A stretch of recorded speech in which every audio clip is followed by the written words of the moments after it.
ameniweka huru kweli, naimba sasa haleluya.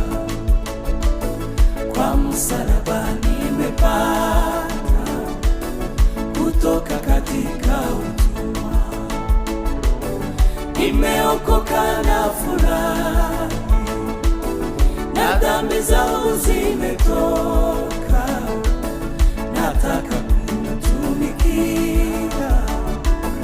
Mwokozi wangu siku zote. Nimeokoka na furahi, na dhambi zangu zimetoka, nataka kumtumikia Mwokozi wangu siku